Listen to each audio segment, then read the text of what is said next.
24 May, 1941, 05:52. The grey North Atlantic dawn is still half night, the horizon a bruised line between black sea and blacker sky. Salt spray freezes on the railings. On Bismarck's bridge, Admiral Gunther Lütjens stands motionless, collar up, gloved hands gripping the Pelorus, eyes locked on the two British ships steaming hard to cut him off. Hood, the pride of the Royal Navy, 42,000 tons of legend. Beside her, the brand new Prince of Wales, still carrying shipyard workers, her guns never properly tested.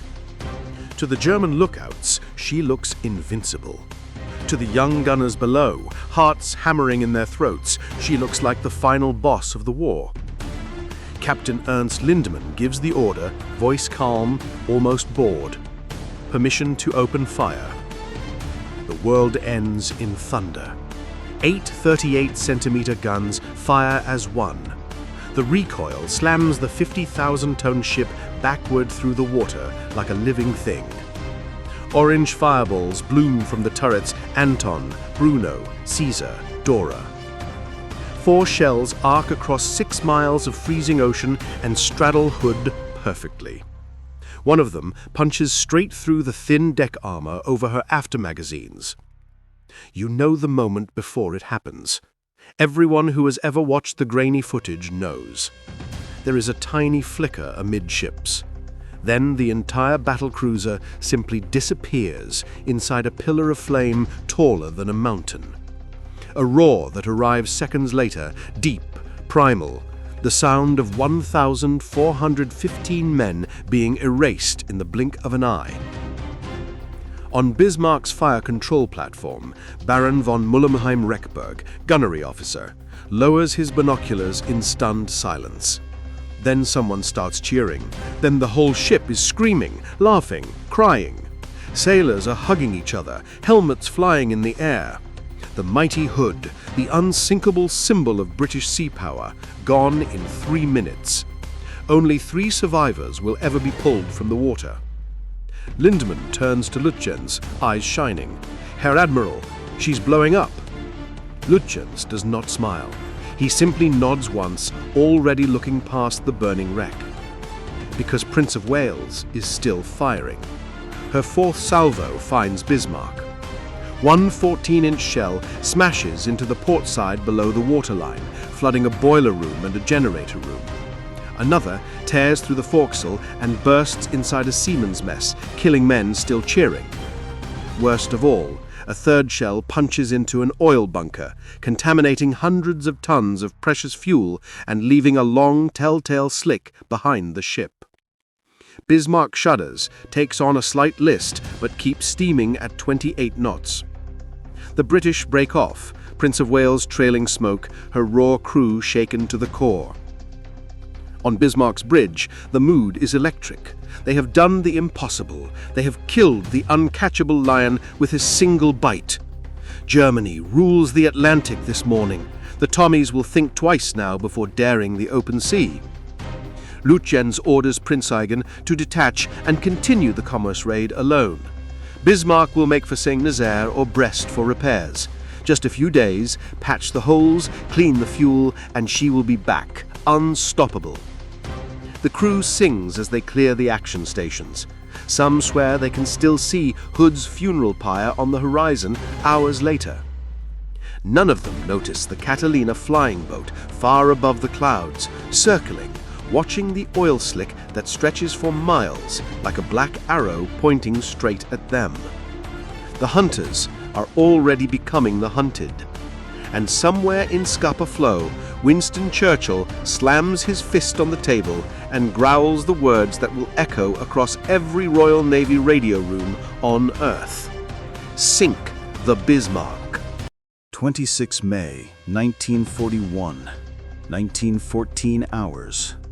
The sun is a dull copper coin sliding toward the horizon, turning the sea into hammered bronze. Bismarck steams southwest at 21 knots, trailing a thin black ribbon of oil that refuses to stop bleeding. On the compass platform, Admiral Lutyens has not slept in 3 days. His face is gray, eyes bloodshot, yet he stands like a statue in his long leather coat. Every few minutes, he lifts his binoculars and sweeps the empty circle of ocean, as if willing the British to stay away. They do not. Below decks, the crew still rides the high of Hood's destruction. Mess tables are covered with looted British cigarettes and chocolate from the supply rooms. Someone has chalked Hood equals 0, Bismarck equals 1 on a bulkhead. The off-duty watch sings Wir fahren gegen England, loud enough to rattle the ventilators. But the damage control parties are not singing. Seawater keeps finding new paths through ruptured seams. 2 boilers are cold. Fuel oil, thick and warm, sloshes ankle-deep in the starboard engine room. Chief Engineer Kapitänleutnant Gerhard Junak has already told Lindenman privately, "We will never make France without refueling. The hit below the waterline was worse than we thought." Lindenman relays the message to Lutyens. The Admiral's reply is ice. "Then we die at sea like sailors, not in some dockyard." At 2047, the speaker crackles. "Aircraft, bearing green, 140, very high." Every head snaps upward. 2 tiny specks, Sunderland flying boats, far beyond anti-aircraft range. They circle once, twice, then vanish into the clouds. Contact reports flash to every British ship within 500 miles. The mood on Bismarck turns in an instant. The singing stops. Men stare at the oil slick snaking behind them like a death sentence written on the water. Night falls. The northern sky glows with a strange green twilight. Bismarck zigzags desperately, but the wake glows faintly from disturbed plankton, a ghost trail no darkness can hide.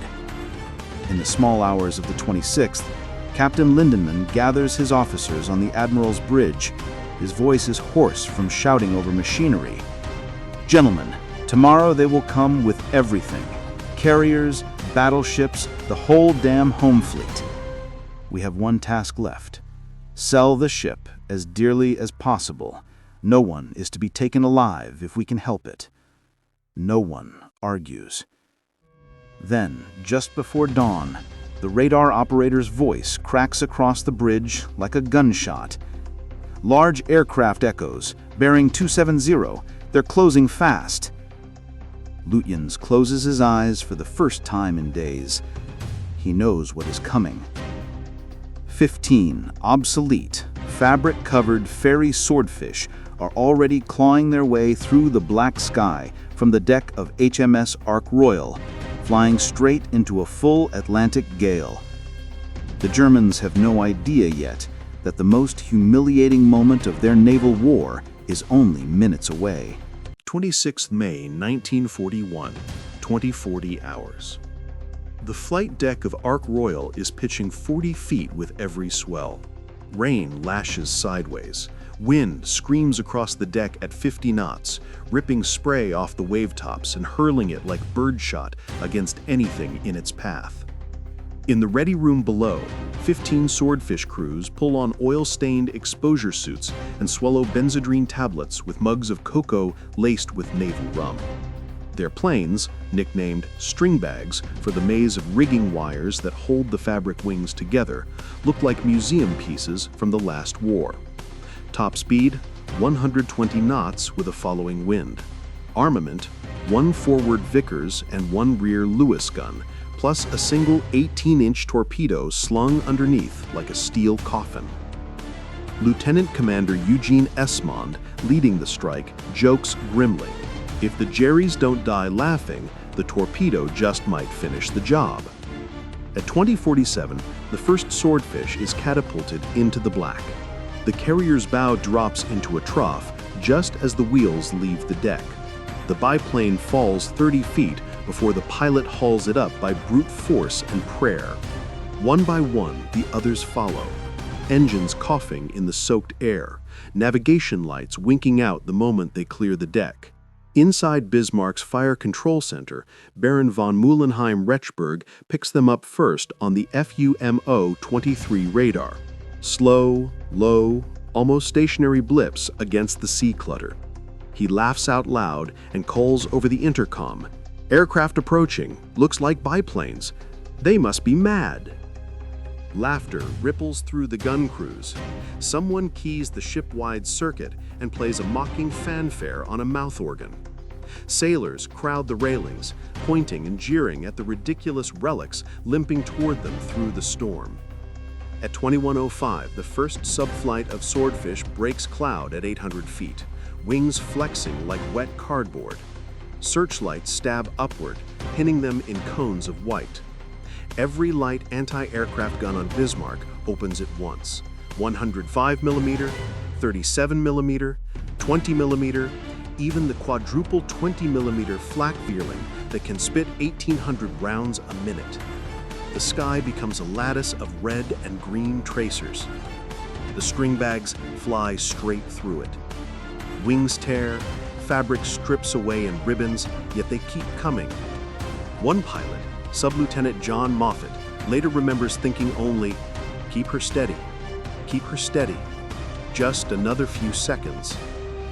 Bismarck turns hard to port, throwing a wall of white water higher than her superstructure, trying to comb the torpedo tracks. Too late.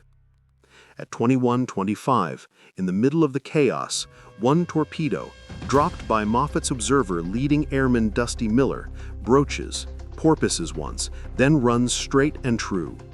It strikes Bismarck square on the port quarter, just aft the armored belt. There is a dull, muffled thud. No explosion, no fireball. Just a shudder that runs the entire length of the hull.